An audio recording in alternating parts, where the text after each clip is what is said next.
Holly Groove, New Orleans' own Lil Wayne, and his 2004 album, The Carter. Over the years, he released 3 solo albums and 3 albums with the Hot Boys, which were all pretty successful. But unfortunately for Cash Money, all the Hot Boys members, other than Wayne, would leave the label because of financial disputes. That left Lil Wayne and Big Tymers as the only major names on the label. So Cash Money's future, in a way, depended on the next Wayne album. I find this album to be overlooked in the eyes of many Weezy fans.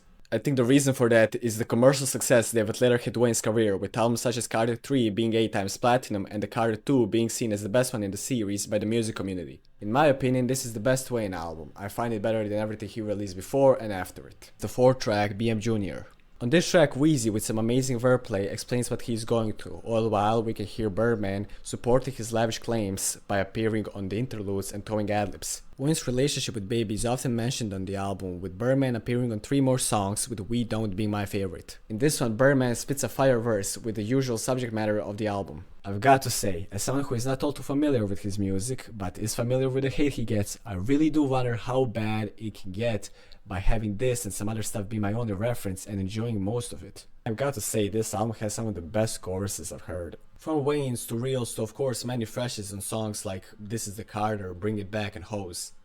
Manny is also the main producer on the project, having credits on 16 out of 19 songs.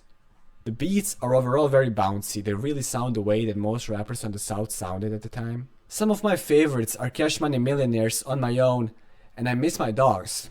I Miss My Dogs is one of the only examples of Wayne getting more into introspective and personal bag on this album, talking about the love he has for his ex-group members. The song consists of 3 verses and a killer reel chorus.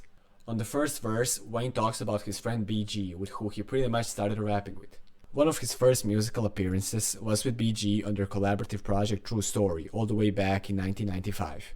In this verse, he tries to remind BG of how he was the one who taught him many things, and tells him that he will never reply to any of his disses, and if anything unfortunate was to happen, he will take care of his children.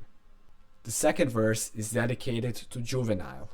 And on this one, Wayne tells him how honored he was to be in his presence when they first started hanging out, and how ready he was to protect him if anything was to happen during any of his live shows. He assures him how he will always watch his back even now when he turned his.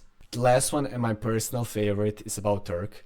On this one, Wayne really becomes emotional, calling Turk his joy and hurt, after which he tries to remind him when they, despite Birdman's advice, went to Nolia so Turk can reunite with some of his family members. It's not a perfect album, the subject matter stays the same through most of it, but what he was able to accomplish with what he chose to create is so unbelievably good that I truly think that lack of lyrical